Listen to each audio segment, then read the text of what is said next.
Welcome to the show, sports fans. This is the Treasure Valley Prepcast on IdahoSports.com. That's right. Welcome in another edition of the Treasure Valley Prepcast on IdahoSports.com, breaking down District 3 athletics week in, week out. Brandon Baney joined by Logan Green. LG, what's going on? Hey, Brandon. Good. Just living my life with a bunch of kids and everybody always getting sick, which has come up many times. But I mean, this week it's crazy, right? So I think I mentioned this. Me and my wife got strep throat a couple weeks ago, and she got it again.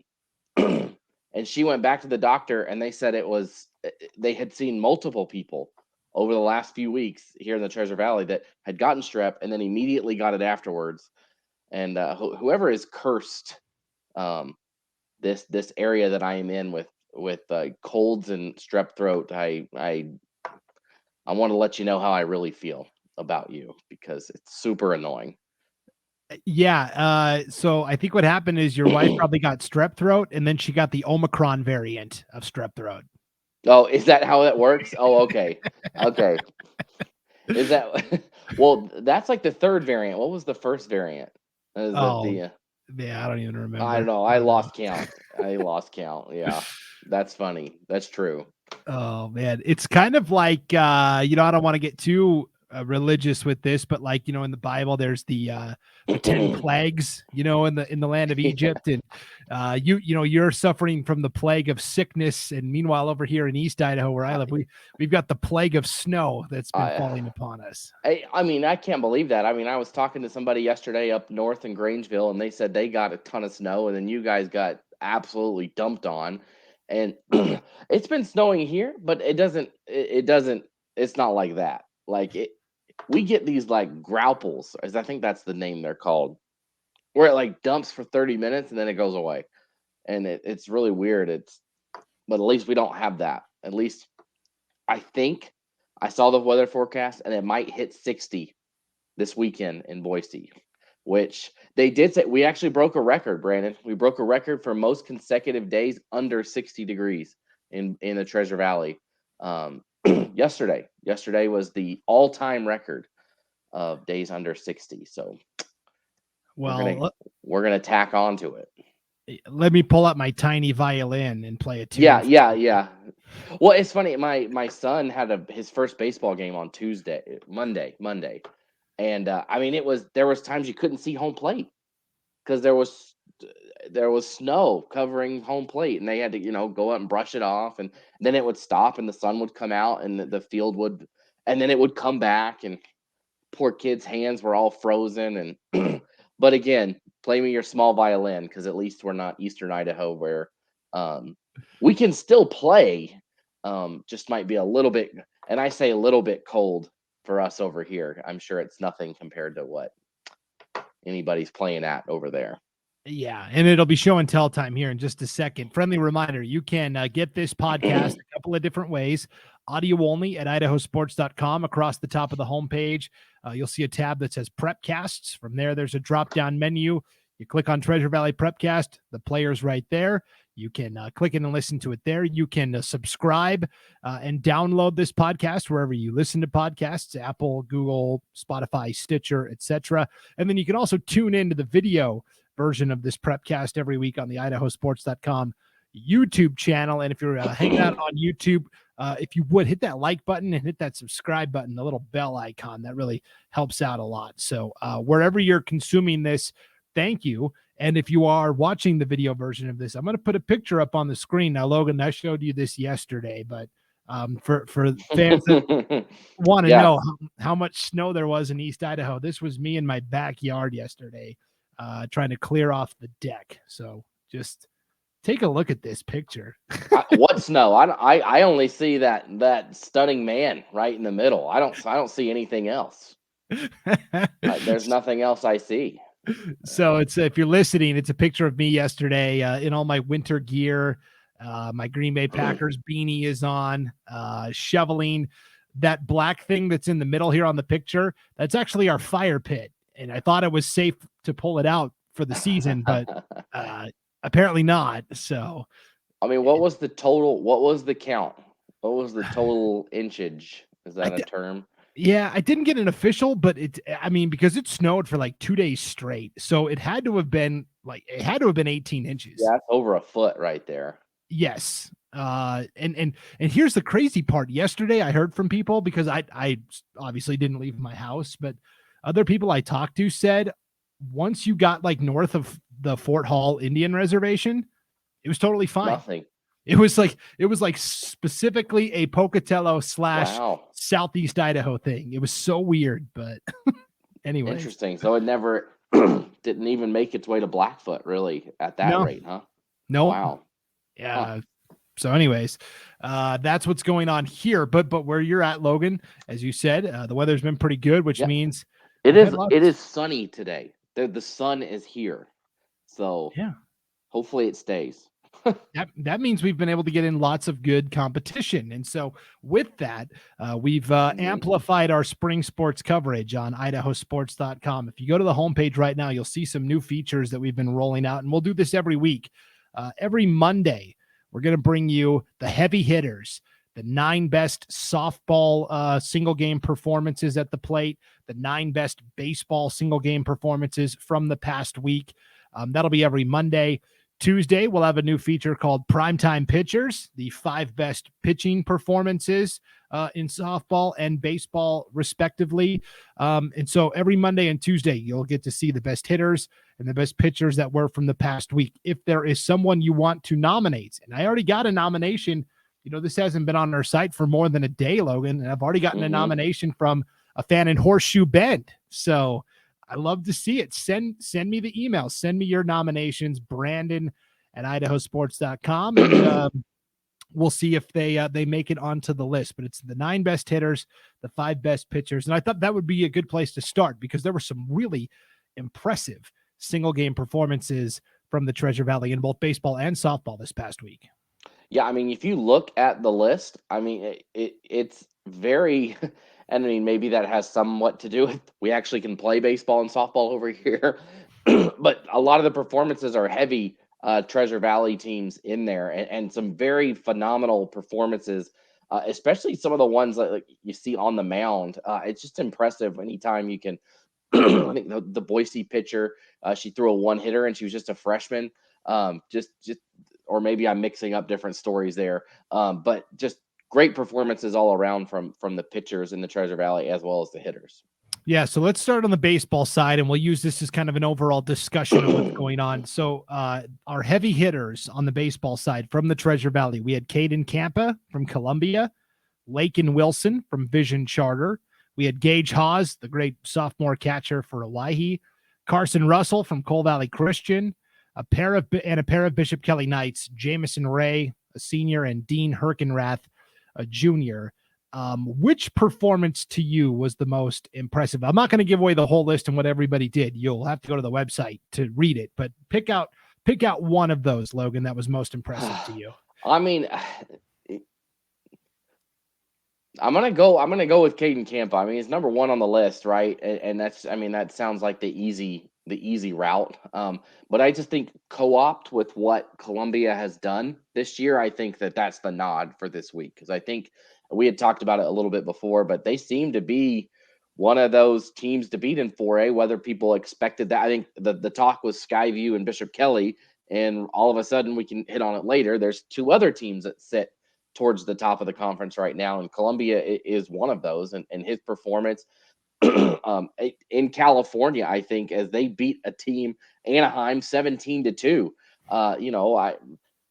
I don't know how good the baseball is in California. I would assume it's good, right? Yeah. And we, again, just like in football, right? I don't know how good we continue to beat teams from out of state. Like, right, you think about Emmett, who went down to California and beat a team badly in football. Homedale welcomed Laguna Beach up and beat them, destroyed them.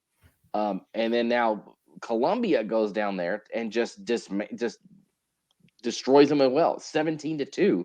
And so I mean, to go on the road and do that down there, that I just think that's an impressive thing to do in an unfamiliar place against an unfamiliar school, and to go and do that. That's just very impressive to me.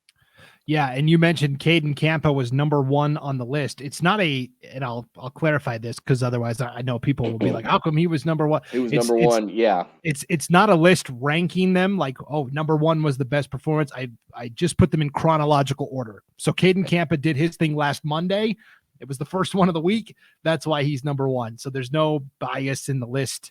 It's literally just listed in chronological order to the point where, Jamison Ray and Dean Herkenrath of Bishop Kelly were 7 and 8 on the list because they did theirs on Friday and Saturday. So that's right. That's why the list is there. Columbia went down to the Anaheim Lions tournament. The Lions Club in Anaheim puts this on every year. And so it was mostly, California teams. There was a couple of Arizonas and, of course, Columbia. The Wildcats go 4-0 there, and 3 of the 4 wins were like blowouts. They had one close game to open against Whittier Christian, 5-4. Then they beat Western High from Anaheim 14-2. They beat Catella High 15-1. And then they beat Anaheim High 17-2. And that's the game where Caden Campa at the plate went 4 for 5, a double, a triple, and 6 RBIs. And then the 5th time that he came up, he got 4 hits. The 5th time he reached on an error, and he came around to score all 5 times that he got on base. And so Columbia looks really good. Yeah. And I'm guessing there was a single thrown in there as well. He almost went for the cycle, right? It was a homer away from doing that. And that's I always feel like getting a triple is hard. It's harder than hitting a home run. It's a lot has to go right to get a triple in terms of positioning on the field, where the ball's hit, X, Y, and Z. It's tough to get that in there, and he just, like you said, 5 times to the plate, 5 times scored. You can't really beat that.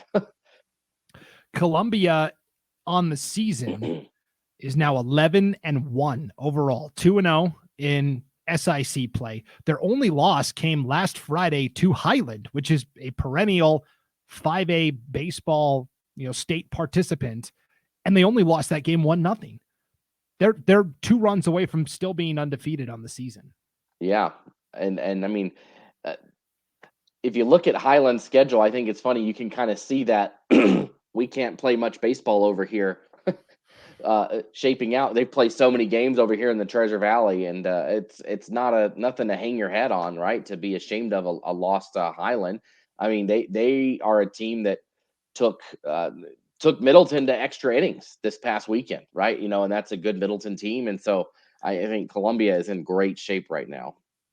Yeah, the other big story in the SIC is the Emmett Huskies. Emmett, You look at the overall record, they're 5-6, but they are a perfect 3-0 in league play. They have conference wins over Ridgeview 6-4, and Ridgeview's a good team.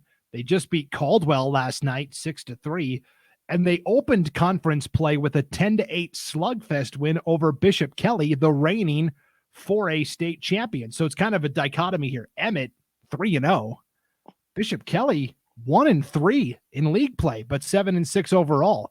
Quite puzzling. Yeah, and Emmett is just a funny school. I feel like you never hear about, and maybe that's because they're up over the hill there, and a lot of people just don't talk about them. And I think they kind of like that. They like that mantra of nobody knows who we are or is talking about us, and then all of a sudden it's, whoa, where did that come from? I think a couple of years ago, right when they beat Bishop Kelly in football, I think that was a lot of people. Where did that come from? And then they make a run to the state championship, right? And then they have just been, even now, people still don't talk about them much in this when it comes to SIC football, and then they just continue to show up and win games and have good seedings and all this, and all of a sudden, here's the baseball team that I don't think anybody was talking much about, and all of a sudden, they sit 3-0 in conference. A really good measuring stick they'll have is this week, right? They'll play on Friday night against Columbia. It's a home game for the Huskies, so that one should be fun to see who takes the win there, right? 2 undefeated in conference teams facing off for really sole ownership of that top spot in the conference.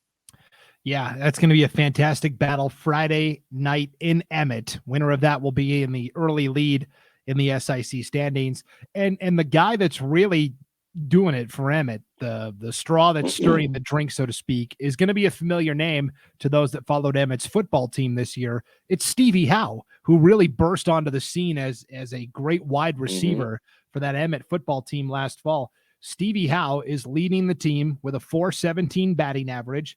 He has 8 stolen bases, the team lead, and he's also their best pitcher. He's got a 1.62 ERA on the mound. So Stevie Howe is really driving this Emmett train.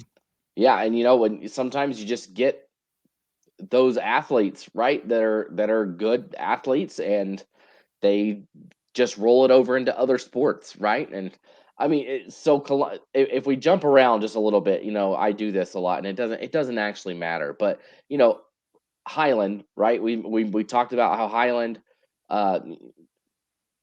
beat, right? They beat Columbia, and that was just 1-0, like, right? That was a close game. And then what Highland's been able to do, I just think that Columbia team is it translates well for them. Even though they only lost that by 1, I think that translates well. I would like Columbia in this game against Emmett, but I'm sure Emmett would love nothing more than to prove us wrong. And I'm all for it. Let me see the underdogs come through. It's always fun to see that.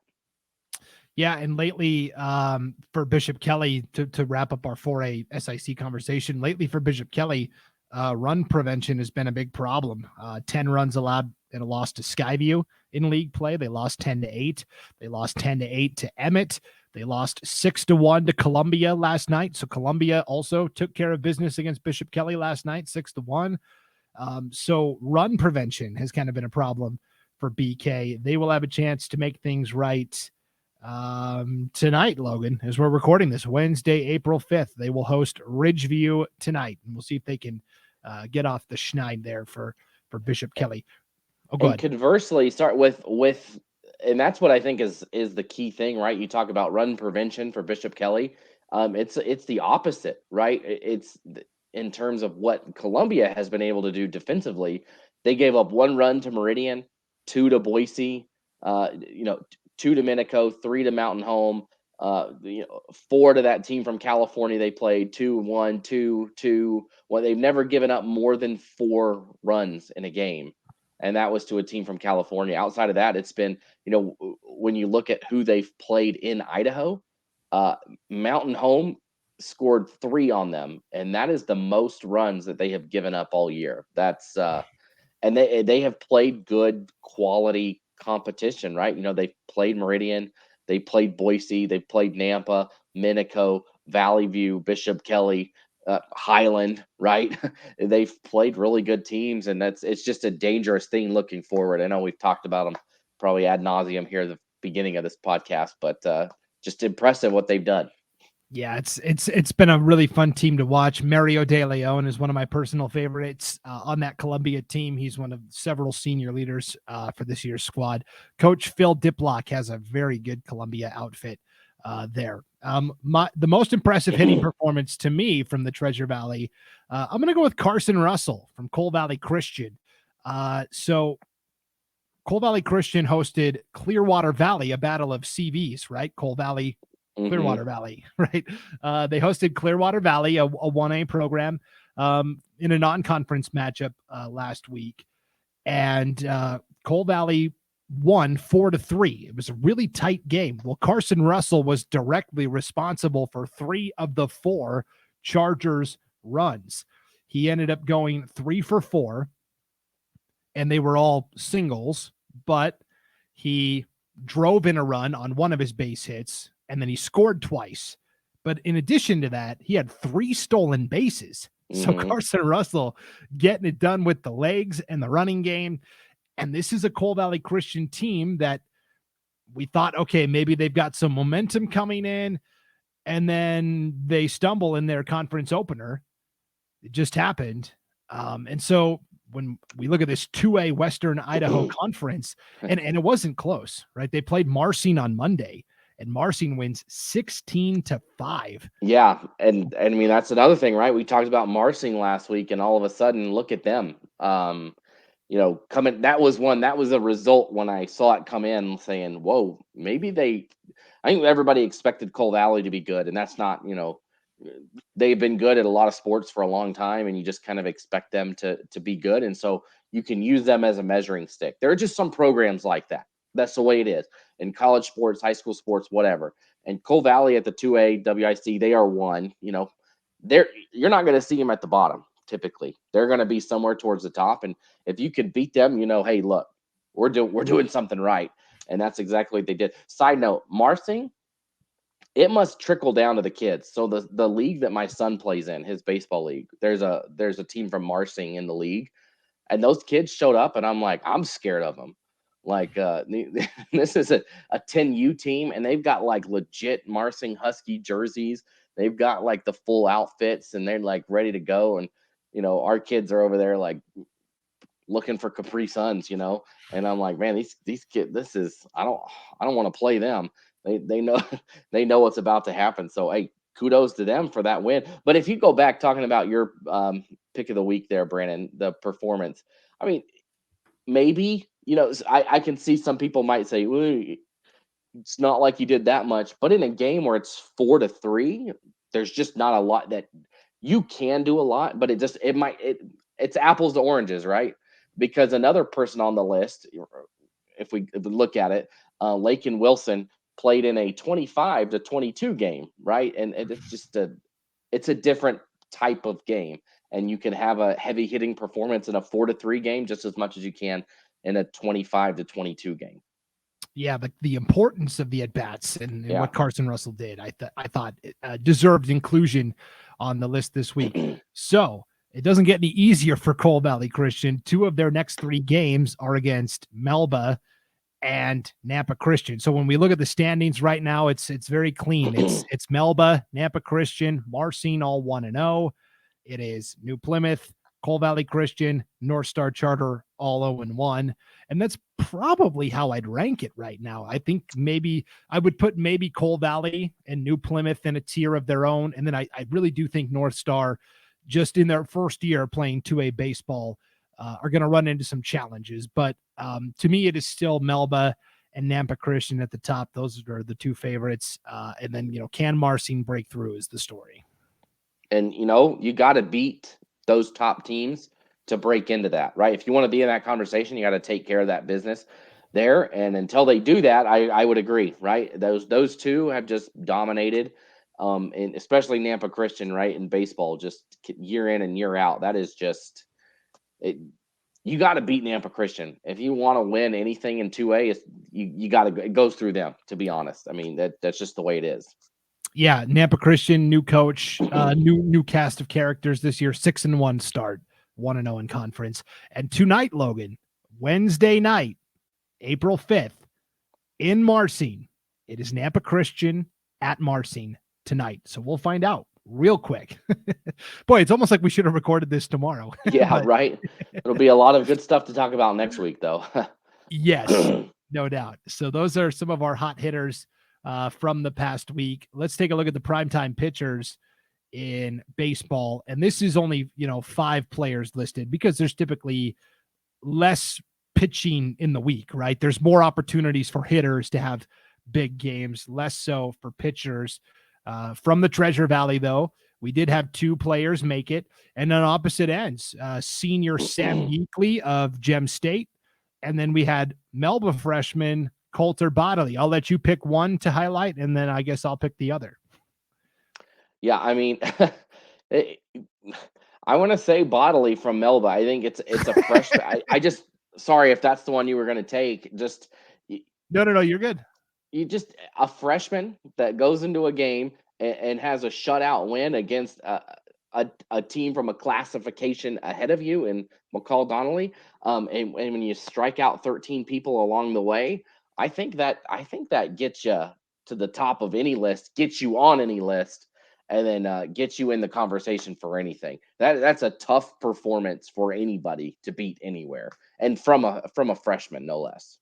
Yeah, Coulter Bodley, the freshman from Melba, went all 7 innings in a 5-0 win last Saturday over McCall Donnelly. And Melba's got some pretty good players coming back. They did lose a couple of key seniors off of last year's team. But boy, if they've got freshmen like this coming in, Melba is going to be right there at the top once again. And then I'll highlight Sam Yakeley from Gem State. So Gem State and Greenleaf Friends are co-oping this year in both softball and baseball, Logan.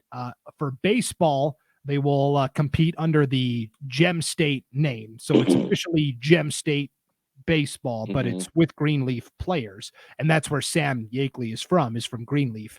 And then it's the reverse for softball. It's Gem State and Greenleaf playing there, but they'll be competing under Greenleaf Friends. So when you see that on our website, just keep that in mind. It's a co-op between Gem State and Greenleaf, but when they're playing baseball, they're all wearing Gem State uniforms. When they're playing softball, it's all Greenleaf uniforms. And so we talked about this 1A Western Idaho Conference, right? Somebody's got to step up and grab the reins of this thing, right? We like Glens Ferry just because they've been there in the past, but why couldn't Gem State, break through and finish as one of the top teams?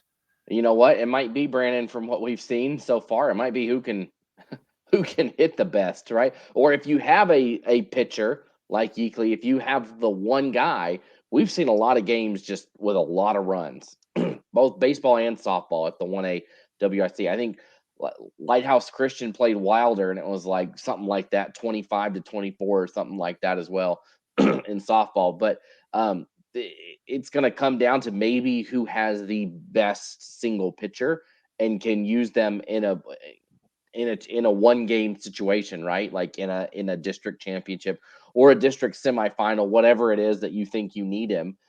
Somebody who can shut you down, because we have seen really good hitting out of the league. Whether it's good hitting or not as great pitching, I don't know. It's probably a mix of both. But if you can have a kid like that come in and shut people down and throw a couple innings of no-hit baseball, I like your chances. So why not? It just takes one kid to play one great game in a district tournament, and all of a sudden you find yourself on the right side getting into state tournament. It's just that's just the curse and blessing, right, of the way that the setup is here in Idaho. Yeah.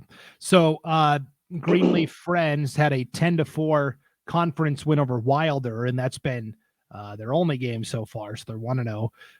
But Sam threw 5 innings, and then the younger Yakeley came in, Josh Yakeley. He's a sophomore, and he cleaned up the last 2 innings and a nice tidy 10-4 win. And at 1A baseball, and like you said, with some of the high offensive numbers we've seen, if you allowed 4 runs in a game, that's pretty good. That's I guess that's really, there's not a lot of sample size, right? It's just one game, so I don't know. Maybe I'm just joking. Maybe Wilder only had 3 guys out there. I'm just joking, Wilder. No, don't take offense. But if you only give up 4 runs, that was the issue, right? Last year at state, I thought, with the 1A baseball from the Treasure Valley teams, right? We mentioned it last time, how the teams from the White Pine come down and they just make the semifinals, right? They take care of business and move on. And the teams from down here just gave up a ton of runs, and you just can't do that against those teams up there. And it is a team ready to take that step forward and compete with them and outpitch them, and you got to have pitchers to do it. And so maybe, again, they've only played 1 game, so I don't know, maybe they'll lose the rest of them. We're not here saying that they're the best team in the league, but with a 1 game sample size, it's not a bad sample to have so far. Yeah, so we'll continue to keep an eye on the 1A WIC as teams are just now getting into the swing of things. Some teams have only played the 1 game, others have played 7 or 8, but it'll all catch up eventually. We'll have more data to go off of eventually. Let's shift to softball. Making our inaugural list of heavy hitters from the Treasure Valley on the softball circuit, we had Gracie Nelson, the junior from Kuna. I'm going to try to say this name as best as I can. Hawaii fans, let me know if I didn't get it right. They've got a great sophomore named Sobella Maliaradakis. We had Juliana Puzio from Bishop Kelly. And then we had Bella Bonacorsi from Timberline and Micaiah Wagner from Coal Valley Christian all made the list. Pick one, Logan. What was most impressive? So, do I get to count Glenn's Ferry as well in that? No, because they're technically District 4. But they play baseball in our district. Yes, they compete in District. So I guess if you want to go with Clara King, the freshman from Glens Ferry, you could. Okay. It's not saying I was, but Right. I'm just making sure, right? So give me again there's a lot of fun names here in the SIC, but give me Bella Bonacorsi. How do you say it, Brandon? Bella Bonacorsi. Bonacorsi. Okay, I got it. It's a shootout game, right? That they played with Capital, right? And so it's a different performance, right? Again, we mentioned it with a 4-3 game versus a 25-22 game. This just happens to be on that high side, right? But when you bat 1,000 at the plate, and you hit 3 home runs, you know, most games you're going to get to the plate 3 times at least, right? Typically.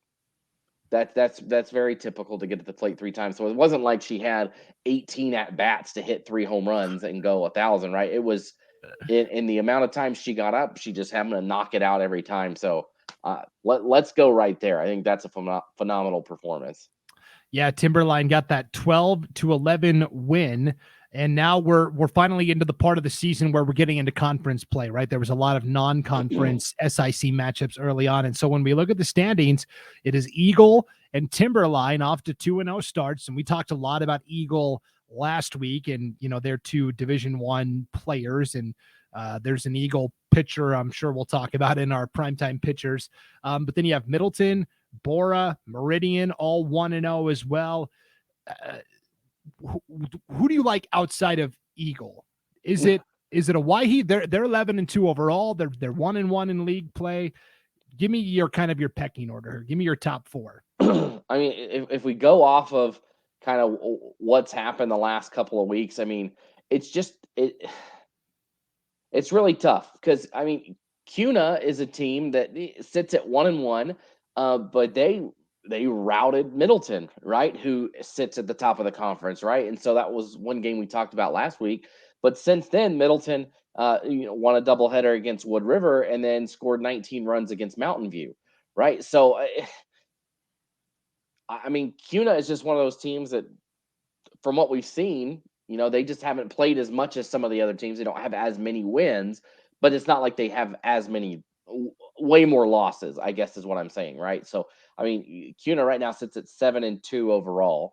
And so it's hard to say, well, an 11-1 team is way better when really they played 3 more games. Timberline is 9-5, but 2-0 in conference, and they've shown that they can hit the ball, right? And that's a big thing, right? Hey, you know what? If you can't beat them pitching, you might as well out hit them. And seems like they can do at least that part right on their side, and they've been able to have big. They beat Capital, right? That was a non-conference game, but Capital sits at 10-3. So Eagle is probably sitting there at the top, but I like Kuna from what they've been able to do. Obviously, I like what Hawaii has done, coming off of what they did last year. They did beat Eagle earlier in the week, 21-9, right? They didn't fell 6-0. So, you look at Hawaii, I think Hawaii, Timberline, Kuna, I like those teams right now. Yeah, I'll add one more in. I think Rocky Mountain has really good potential as well. The Grizzlies are at 8-2 overall. 9 of the 13 teams in this conference have winning records. Yeah. Eagle 9-1, Middleton 11-1, Hawaii 11-2, Capital 10-3, Rocky 8-2, Kuna 7-2, Mountain View 6-3, Timberline 9-5, Bora is 7-1. I mean, there's a lot of good teams in this SIC. And so it's going to be really fun to see everybody duke it out. But I think my top 4 right now would be Eagle, Hawaii, Rocky, and oh man, yeah, give me Bora, because I've talked about they've got the best pitcher in the league in Megan Miracle. So I just think that's how deep the league is, right? Yeah. We picked different teams, right? Outside of Hawaii and Eagle, there's different teams, and I think that there's no one could argue against it that strongly, because if somebody did, you could say, well, what about this? And well, I guess you got a point there. So it's just good depth in the league that eventually, right, will settle itself out as we get into conference play. Yes. I was going to highlight, Juliana Puzio of Bishop Kelly, Gracie Nelson of Kuna, but those were games that we kind of talked about last week on the Prepcast, where Bishop Kelly beat Skyview in that slugfest 17-13, and Kuna really blew out Middleton 24-5. So with my player, I'll highlight Micaiah Wagner, the senior from Cole Valley Christian, another speedster for the Chargers, this time in softball. Cole Valley played McCall Donnelly last Saturday, 17-7 win for the Chargers. Wagner was 2 for 2 at the plate, and then she also walked twice. So in her 4 plate appearances, she got on every single time. And then not only did she get on base 4 times, but then she stole 4 bases. And then she also, if you like synergy, 4 times on base, 4 stolen bases, 4 runs scored. So she completed it all. Everybody's OCD habits tickle inside, right? Seeing all those consecutive or clean, like you said, just symmetrical. Is that the word for it? Just nice and easy across. Yes. Well, okay, Brandon, I know this is not Treasure Valley, but it's just, we talk a lot about Columbia going and beating teams from California, but if you look at this list that you made, right, of hitters in softball, there's 2 from outside of the Treasure Valley, right? One from Priest River, one from Moscow. And in those games, Idaho teams defeated teams from Washington, both teams from Washington, 42-0 in two games. So I think the softball in Idaho looks pretty good right now when 2 teams, that's just 1 game from each, they combined defeated 2 other teams from Washington 42-0. So pat on the back to just Idaho softball in general for something like that. Yeah, and I know there's been some teams that have gone over to Oregon, and beat up on Ontario and Nissa, and East Idaho went down to a couple of Southern Utah tournaments in St. George and had a good time there. So yeah, Idaho continues to have really strong athletics, especially when you start comparing, how they're doing versus out-of-state opponents. In the 2A WIC, kind of like on the baseball side, New Plymouth, Nampa Christian, Cole Valley Christian, all 1-0. Melba's 0-1, Marcine's 0-2. New Plymouth with Coach Sam Crockett, still kind of the gold standard. They're 7-2 overall. Nampa Christian is yet to lose. They're 5-0, and then Cole Valley is 5-2. So this is shaping up to be a pretty exciting 3-team race. Monday, April 10th, Cole Valley Christian will travel to Nampa Christian, and then they'll be at New Plymouth on Wednesday, the 12th. So they'll be at Nampa Christian, at New Plymouth, in a 3-day span starting next week. So we'll have a lot to talk about on next week's Prepcast after that road trip for the Chargers.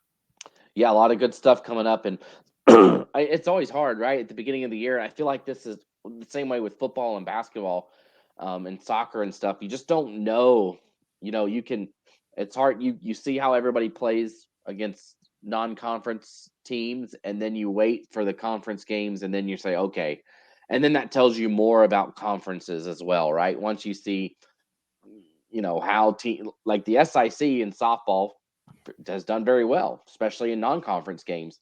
And then we'll see, like, do they beat up on each other so bad? And I don't know. We'll find out. It's always makes it easier to analyze, right, as they get into conference play, and there's a little separation. Yep, for sure.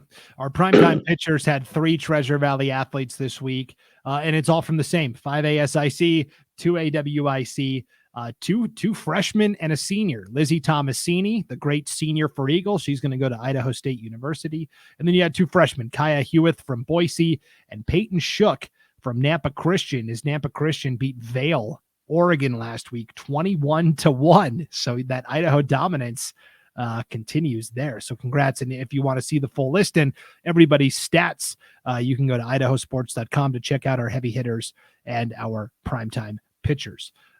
Before we duck out of here, Logan, I wanted to talk track and field as well, because teams from East Idaho have been coming over to the Treasure Valley so they can get some track meets in, just like every other sport. When you look at the early leaderboard, this is the statewide leaderboard. On the boys' side, Tyler Sainsbury of Rocky Mountain has the best 1,600-meter time right now. Ian Stockett of Victory Charter, a 1A school, has the best 2-mile time right now in the state, 3,200 meters at 9 minutes, 19.50 seconds. McCoy Richardson of Melba. When you talk about individual athletes at state this year, like which individual is going to score the most points, it could very well be McCoy Richardson in the hurdles and the jumps. He's so phenomenal. He's got the best 300-meter hurdle time.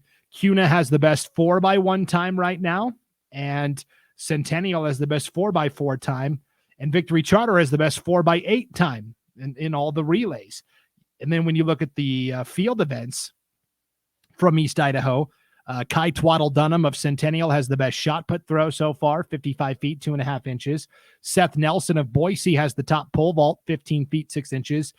And Capitals junior Victor, oh boy, I'm going to struggle with this thing. Victor Biondiambe. I butchered that. Victor, let me know how you say your name. 45 feet, 11 3/4 inches. That's a big league triple jump there from the Capital junior. Which is the most impressive standout so far? I mean, when you can do multiple things, I think that just shows you're a better athlete. Not that I am at all a good athlete at all.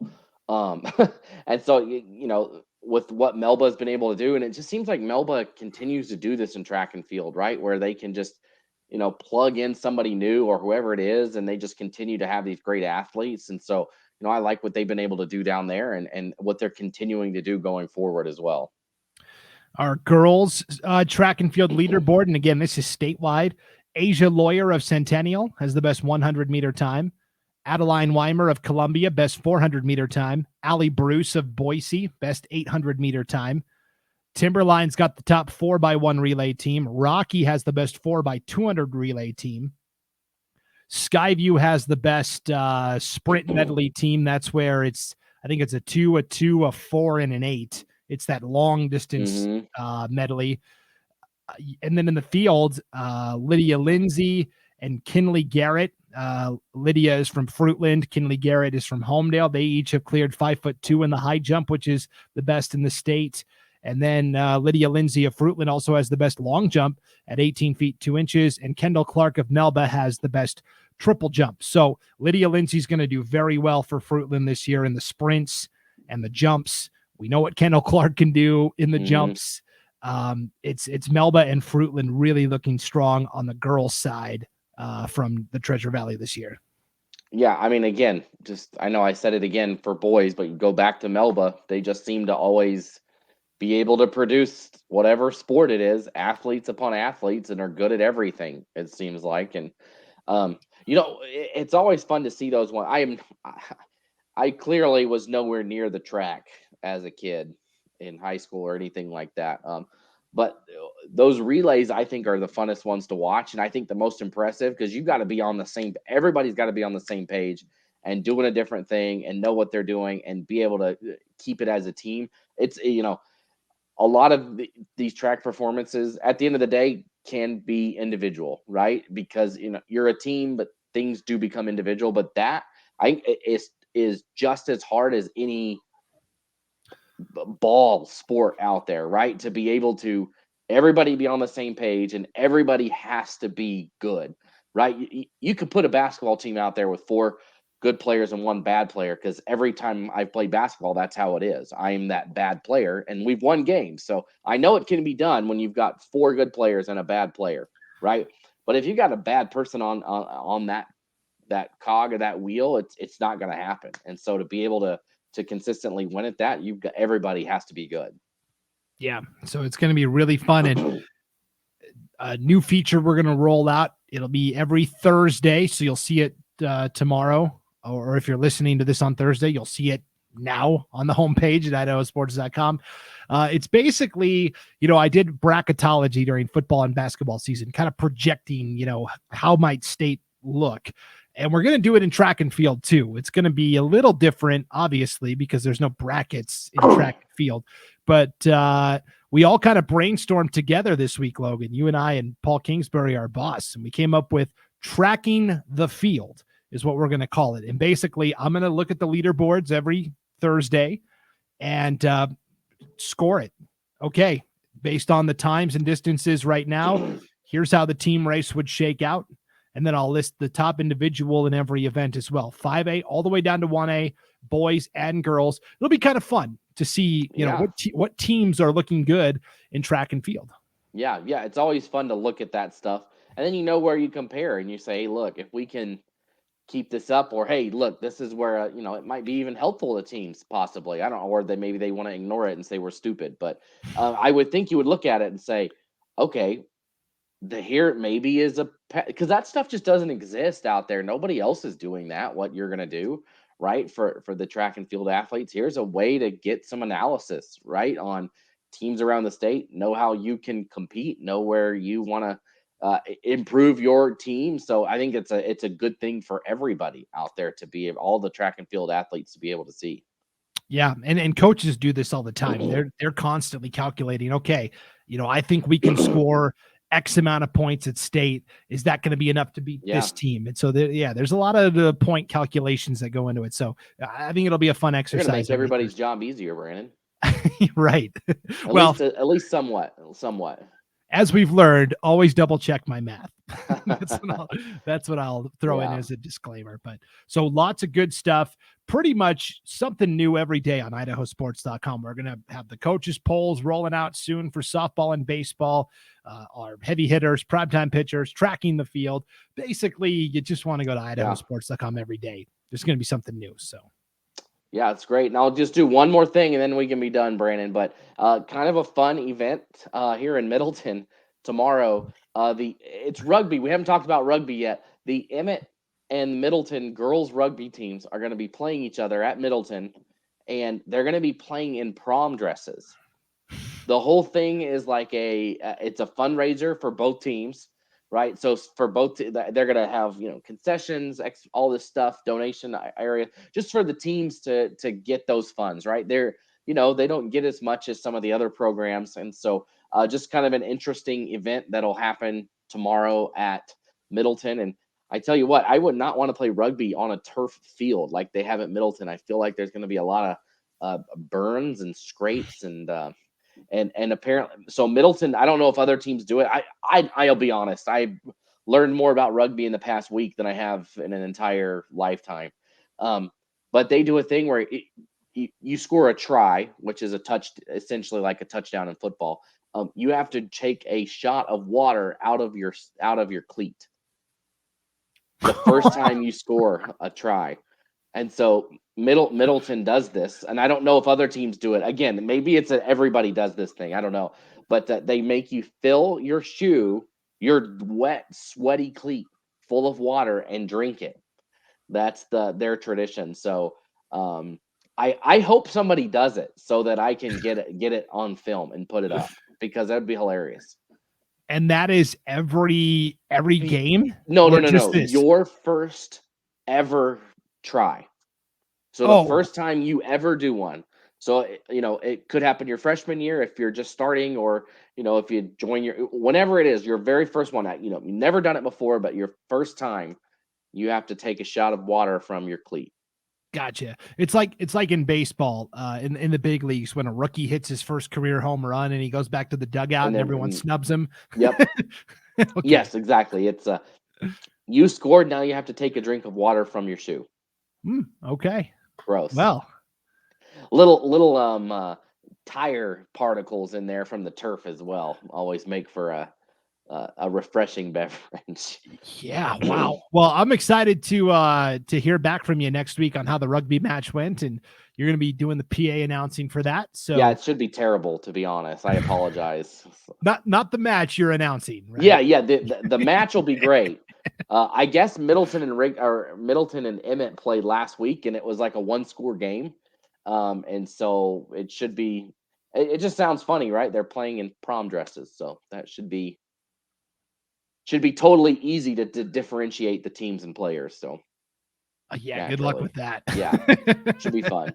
All right. Well, we're looking forward to hearing about that. And of course, we'll check back in on what's going to be a busy weekend of track and softball, baseball, tennis, and golf are off and running as well. And so if there is a story, if there is an athlete, if there's a team you want us to cover specifically, send us an email, Logan at IdahoSports.com, Brandon at IdahoSports.com, and we'll put it on the rundown. But until then, Logan, heal up, buddy. Yeah, maybe. I don't think it's going to happen until my kids move out. Well, you only have 18 plus years. Or they just stop licking everything. I catch them all the time with fingers in their mouth. I'm like, stop doing that. Stop doing that. Yeah. Anyways. Well, until then, for Logan Green, I'm Brandon Baney. Thanks for tuning into the Treasure Valley Prepcast, everyone, on IdahoSports.com.